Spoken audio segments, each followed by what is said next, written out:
Dans une vieille maison de Bruxelles, il y avait un grenier que presque personne ne visitait. Un après-midi pluvieux, Amélie, une fille de 10 ans, monta les escaliers pour chercher un carnet. Le grenier était sombre, rempli de boîtes et de souvenirs oubliés.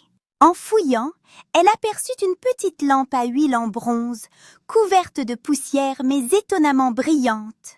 Lorsqu'elle la prit dans ses mains et effaça la poussière, la lampe vibra doucement comme si elle venait de se réveiller. Une faible lumière dorée apparut dans son verre fissuré. Alors, une voix douce et ancienne résonna. « Bonjour Amélie, je suis la lampe des souhaits, mais je ne réalise aucun vœu. Je les garde seulement. » La lampe répondit calmement. Amélie ouvrit grand les yeux. « Tu parles et tu ne fais pas de magie ?» demanda-t-elle, étonnée. La lampe répondit calmement. « La magie n'est pas dans les souhaits, mais dans les découvertes que l'on fait.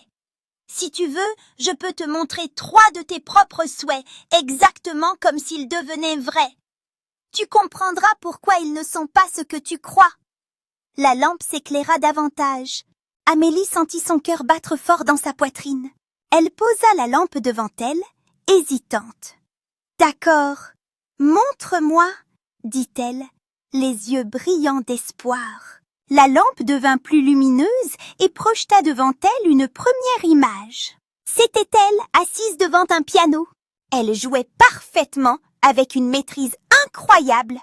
Ses doigts couraient sur les touches comme s'ils avaient été entraînés pendant des années. Mais son visage restait vide, sans émotion. La lampe murmura. « Tu voulais jouer du piano en une nuit. » Mais sans effort, la musique n'aurait aucune saveur.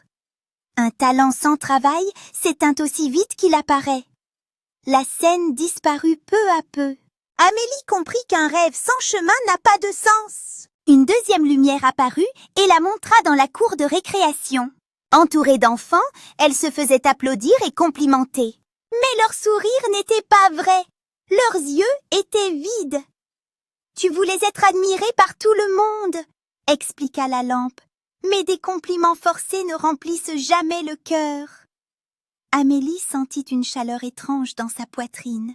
Elle préférait 1000 fois un vrai ami qu'une foule qui prétend. La dernière scène se forma. Amélie était en classe, sans faire jamais d'erreur. Elle écrivait parfaitement, répondait à tout, réussissait chaque exercice. Mais elle ne riait plus, n'apprenait plus, ne découvrait rien. Tout était figé, monotone, sans surprise. La lampe conclut. « Tu voulais ne jamais faire d'erreur.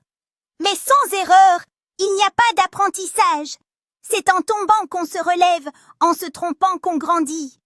Ceux qui ne se trompent jamais ne deviennent jamais meilleurs. » La scène se dissipa doucement, la lumière diminuant peu à peu. La lumière de la lampe devint douce et chaude à nouveau. « Maintenant tu sais, » dit-elle, « que les souhaits sont beaux, mais ne créent pas la force, la joie ni la sagesse. Ce sont tes actions, tes efforts et ton courage qui te construiront. Tu n'as pas besoin de magie. » La lampe vibra une dernière fois, comme pour un sourire silencieux.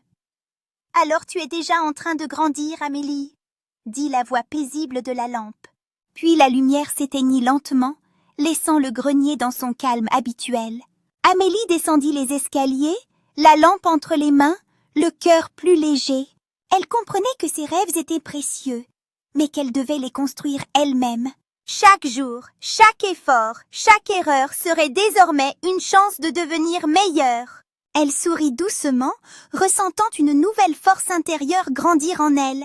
La vraie magie n'était pas dans l'objet qu'elle tenait, mais dans ce qu'elle allait devenir. Elle se sentait prête à avancer, à apprendre par elle-même, sans magie extérieure.